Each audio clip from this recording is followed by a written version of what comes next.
Olá, seja bem-vindo a essa edição. Vamos juntos conferir algumas das notícias que estão em destaque no Brasil e no mundo? Vem comigo. Um levantamento do IBGE apontou que mais da metade dos brasileiros completou o ciclo básico de educação. O Nordeste registra o maior índice de analfabetismo do país, principalmente entre pretos, pardos e também mulheres. Vamos ver.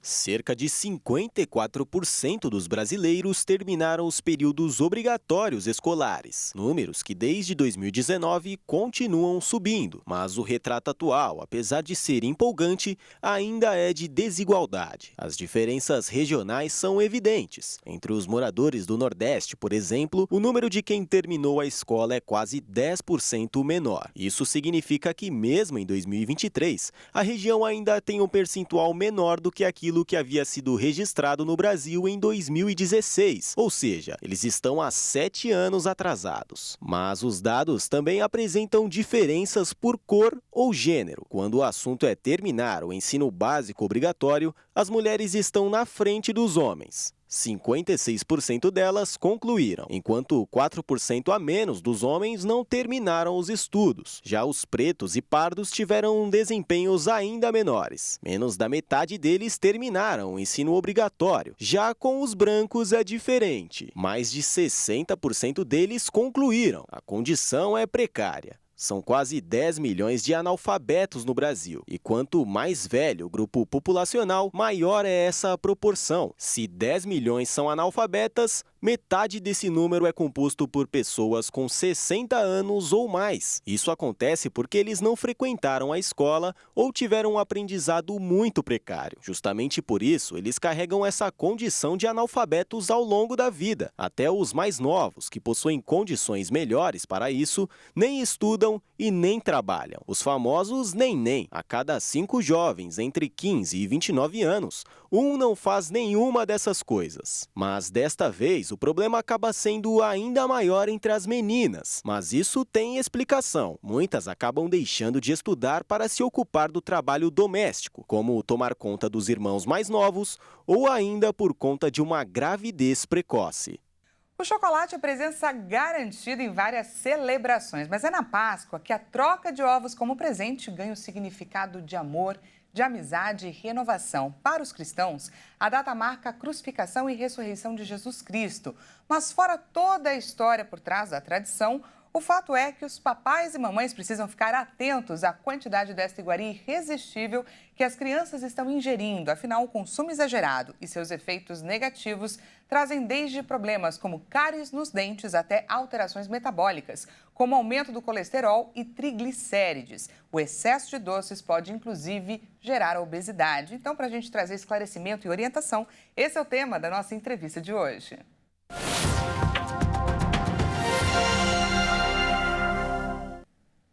Recebo agora o endocrinologista Dr. José Marcelo Natividade. Seja muito bem-vindo. Muito bem, muito obrigado por essa oportunidade de falar um assunto interessante e, ao mesmo tempo, impactante em relação aos nossos pequenos. A gente que agradece a sua disponibilidade, doutor. Olha só, o consumo excessivo de chocolate vai muito além do ganho de peso, não é? Então vamos lá. Quais os principais riscos que as nossas crianças estão sujeitas a partir do seu consumo em excesso? Então, o chocolate é um alimento muito bacana, muito importante. Ele é saudável, mas em grande quantidade e a partir de uma certa idade ele causa uma série de problemas. No caso das crianças, a gente sabe que a obesidade infantil tem aumentado bastante e esses alimentos muito açucarados causam grandes impactos, né? Como o diabetes de adulto já em crianças, aquele diabetes que não depende de insulina, quer dizer, pela falta de insulina e sim pelo excesso de peso, começam já a aparecer entre nossos pequenos. Aumento do índice de cáries, né? E aumento do colesterol, né? E aí isso vai culminar em problemas cardiovasculares muito precoces, né? Devido à obesidade, também temos um probleminha aí na questão a parte psicológica, né, emocional, que a criança se sente retraída por ter um peso acima da média de seus amiguinhos, entre outras coisas. Doutora, a gente quer destacar aqui agora uma previsão recente do Atlas Mundial da Obesidade que pontuou que aqui no Brasil podemos ter até 2035, olha só, 50% das nossas crianças e adolescentes entre 5 e 19 anos na faixa considerada como obesas ou com sobrepeso. Diante desse dado que é alarmante, como os pais podem ser orientados para conseguirem frear essa previsão do Atlas? Lembrando que estamos falando de uma questão que passa por fatores hereditários, mas também por estilo de vida. Verdade, Daniela. Na verdade, o fator hereditário, se os dois pais são obesos, a chance de um indivíduo ser obeso é de 70%. Se um dos pais for obeso, é de 40%, e se nenhum deles for obeso, é de 20%. Nós podemos modificar este quadro, dando, é claro que começa em casa, né, com melhor escolha dos alimentos, inclusive seguindo os exemplos dos pais, né? Alimentação, claro, sem ser aquela alimentação, aquele junk food, né? Aquela alimentação ultraprocessada, frutas, verduras, né? Fazer que o paladar da criança tenha experiências novas. Nós temos também que estimular, claro, o exercício, é importante, atividades de esportes coletivos, menos tela, menos sofá, e a criança tem que se tornar mais ativa. Essa que seria o básico. São coisas simples, mas extremamente importantes para que você mude o hábito de uma criança e ele não se torne um adulto obeso. Estamos aqui falando de crianças, de adolescentes, mas é importante deixar claro que a queda pelo bom e velho chocolate afeta todas as faixas etárias, não é mesmo? Então eu gostaria que o doutor pontuasse para a gente sobre os riscos do consumo excessivo também para nós grandões. Vai doer, gente, mas é importante a gente ouvir o doutor. É necessário. É muito importante. A gente sabe que a obesidade, ela não só comete agora em 2000, você falou que 2030, né? Não, 2030 parece. Então, vai ser 50% da população infantil vai estar obesa. E é verdade. O Brasil é o 5º país do mundo em obesidade em termos percentual, né? Nós perdemos para México, China, Índia, não é? Então, a gente tem que ter um certo cuidado. O consumo excessivo de chocolate tem um impacto direto em nós adultos. Claro, aumento de colesterol, aumento da obesidade, hipertensão. Isso vai ter consequências, claro, logo ali adiante, com o aumento dos quadros cardiovasculares, não é? A incidência de diabetes. Quer dizer, o consumo excessivo de açúcar e de gordura não é saudável para nenhuma faixa etária. Então, o adulto também tem que não só dar o exemplo para os seus filhos, como também tem que fazer o melhor para si. Tem que sair do sofá, fazer exercício, fazer melhores escolhas. Eu sei que não é fácil. O alimento é um ato de congraçamento social, de expressão de afeto, carinho, mas temos que tentar adequar esse consumo e consumir da melhor maneira possível. Às vezes um chocolatinho faz um afago, né, naquele dia triste. Agora, doutor, eu faço a pergunta que com certeza você que está nos assistindo está buscando a resposta. Qual a quantidade ideal para o consumo de chocolate nas diferentes faixas etárias? Eu peço aqui que o doutor nos traga alternativas saudáveis para que todos nós possamos, é claro, aproveitar a data sem prejuízos. Olha, o chocolate, nós temos, claro, que sempre observar o seguinte: é um alimento rico em flavonoides, antioxidantes, vitamina A, vitamina E, cafeína, não é? É um alimento muito nobre. O que estraga, quer dizer, o que cai em conflito é o consumo excessivo e a qualidade do chocolate, né? Entre os chocolates mais tradicionais, claro que tem, quanto mais cacau ele tiver, menos nocivo ele vai ser, porque ele terá menos açúcar, entendeu? Então tem que olhar lá na embalagem o percentual meio amargo, tal. Não é que ele não vai engordar, mas ele tem menos açúcar, ele é menos impactante no nosso organismo e em pequenas quantidades eles trazem grande benefício. Não é proibido ter chocolate em casa, é proibido ter um chocolate de má qualidade, brinco, e consumir em grande quantidade. Então vamos lá, um chocolate entre 40% e 55% de cacau, ele é chamado meio amargo. E o chocolate amargo, ele tem de 50% de cacau até 70% de cacau, né? Então, esse é o mais indicado. Qual é o consumo? Crianças até 2 anos de idade, não é recomendável consumir chocolates ou até qualquer doce, porque isso afeta a sua microbiota. Até os 5 anos, pode, quer dizer, dos 2 aos 5 anos você pode introduzir, mas não seria recomendável. Após os 5 anos, ok, as crianças já podem consumir o chocolate. Quanto? Mais ou menos em torno de 10 gramas, tá? Então, se uma criança ganha um ovo de chocolate de 100 gramas, não é? Divida esse chocolate em 10 porções para que ele possa consumir em torno de 10 gramas por dia, que equivale mais ou menos 55 calorias ao longo de cada dia por 10 dias, tá? Nós adultos, se tiver um consumo consciente em torno de 25 gramas de chocolate, até 30 gramas de chocolate dia, do chocolate meio amargo ou amargo, ele é benéfico. Inclusive, ele sacia o apetite, diminui, não é, a sensação de você comer outras bobagens, não é? E ele te alimenta de maneira que te traz grandes benefícios como antioxidantes, cafeína, como já falei, algumas vitaminas e sais minerais. Então, eu acho que nesse consumo, eu acho que ele é responsável e ele é importante ter. Chocolate é um alimento muito nobre, tem que ser consumido de maneira adequada. Famoso aprecie com moderação. Conversamos com o endocrinologista Dr. José Marcelo Natividade. Doutor, muito obrigada por todas essas dicas e esclarecimentos para a gente a respeito do chocolate, para a gente aproveitar bastante essa data da Páscoa. Eu que agradeço a oportunidade. Muito obrigado, professor. Até mais. Nós vamos para um rápido intervalo e no próximo bloco você vai ver.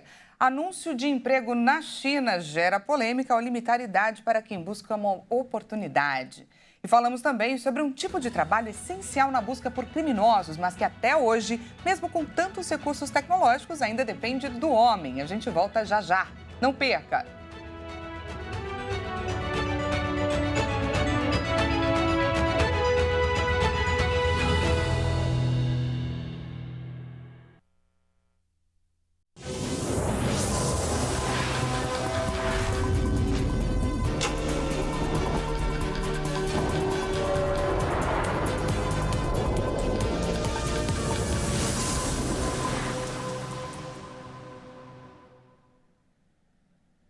Seja bem-vindo mais uma vez. Nós estamos de volta com mais notícias para compartilhar com você. O último censo do IBGE mostrou que mais da metade da população brasileira vive perto do litoral e menos de 5% dos brasileiros estão próximos da fronteira com outros países. No total, 54,8% da população se aglomera em uma estreita faixa de apenas 150 quilômetros de largura ao longo de todo o litoral do Brasil. Mais de 45% das pessoas vivem em todo o restante do país. Além da faixa litorânea, o trabalho destacou uma outra faixa também de 150 quilômetros de largura ao longo de toda a fronteira do Brasil com outros países da América Latina. Nesta faixa da fronteira vivem cerca de 9,5 milhões de brasileiros, ou 4,6% da população. No centro do país, excluindo as faixas da fronteira e do litoral, estão 83.157.000 pessoas, ou 41% dos brasileiros. No litoral, vivem 111.277.000 pessoas. Policiais do país inteiro têm um trabalho constante na busca por criminosos e os recursos tecnológicos se multiplicam a cada dia para ajudar nessa corrida contra o tempo. Afinal, cada segundo conta. Mas existe um trabalho, um tipo de trabalho que até hoje não foi superado e por isso não deve ser deixado de lado. É o do perito em retrato falado.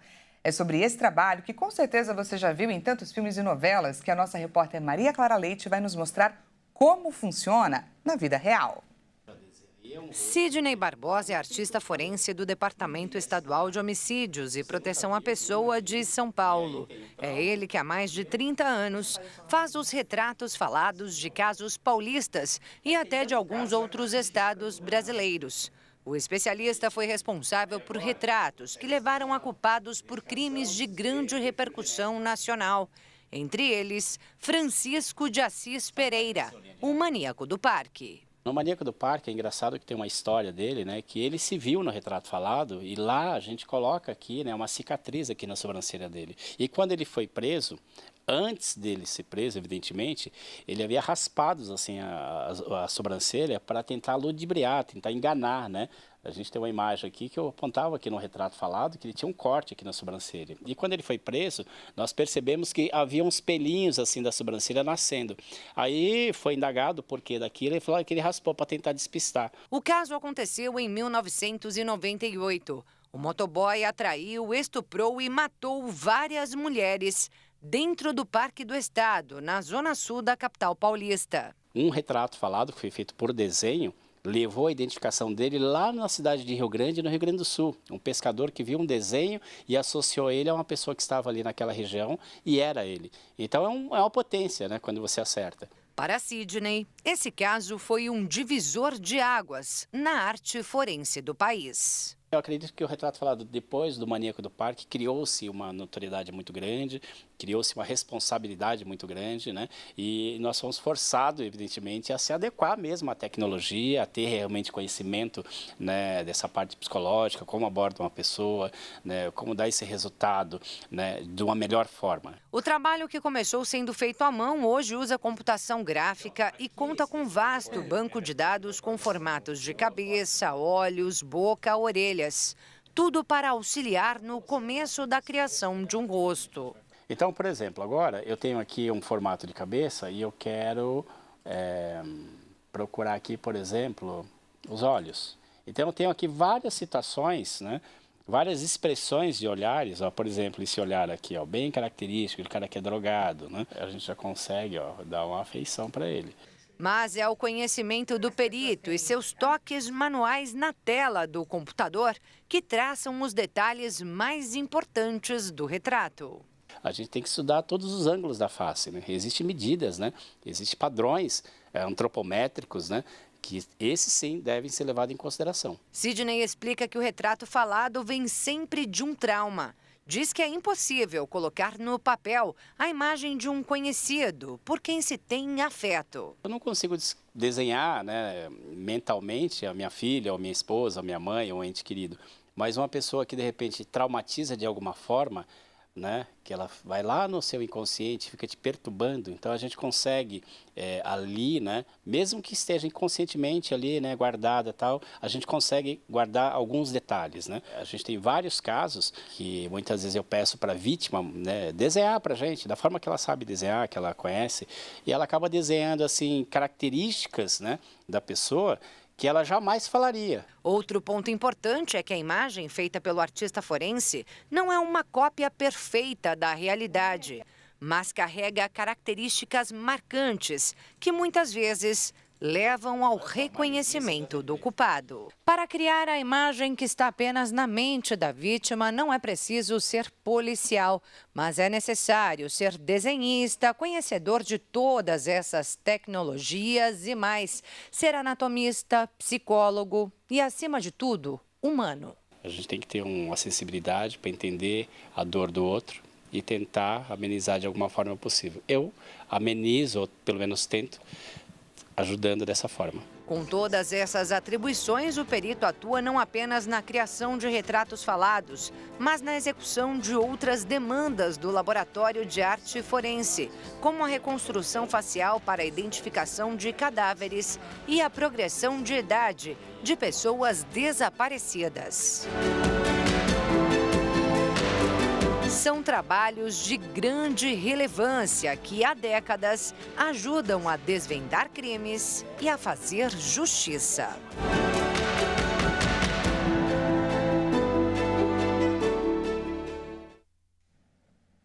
O anúncio de emprego de uma mercearia chinesa gerou debate nas redes sociais, evidenciando uma questão maior que envolve não apenas o desemprego juvenil, mas também as dificuldades enfrentadas por profissionais de meia idade. Um anúncio de emprego veiculado por uma mercearia chinesa buscando caixas com idades entre 18 e 30 anos desencadeou discussões acaloradas nas redes sociais. Muitos usuários expressaram preocupação com a exclusão de pessoas mais velhas em um mercado de trabalho já fragilizado, destacando a dificuldade crescente de encontrar emprego à medida que envelhecem. Embora não haja uma lei específica contra a discriminação etária na China, práticas de contratação discriminatórias têm sido denunciadas pelos meios de comunicação estatais. Isso inclui a preferência por trabalhadores mais jovens e baratos, conhecida como maldição dos 35. Um termo usado para se referir à redução de oportunidades de trabalho quando se atinge essa faixa etária. Enquanto isso, o governo concentra esforços no combate ao desemprego juvenil e na integração de recém-graduados no mercado de trabalho. Mas, além da questão da idade no recrutamento, a China enfrenta o desafio do envelhecimento populacional. O país planeja aumentar a idade de aposentadoria progressivamente, um sinal claro da necessidade de ajustar as políticas públicas à nova realidade demográfica. E vamos agora usar a tecnologia para viajar diretamente para o Mar Egeu, na ilha de Creta, a mais populosa ilha da Grécia. Olha só que chique! Na imagem pode não aparecer muito quando a gente bate o olho, mas se você focar na pedra direita dessa imagem, desse registro, dá para perceber diversos peixinhos reunidos. Estariam eles tendo aí uma reunião de condomínio? Jamais saberemos, mas sem dúvidas são muito bonitinhos. E olha só, pelo fato de estarem tão parados, tão pacatos, pode até estarem tirando uma soneca, não é mesmo? Bom, é com essas imagens maravilhosas, diretamente do fundo do mar, que a gente encerra essa edição de hoje. Até mais!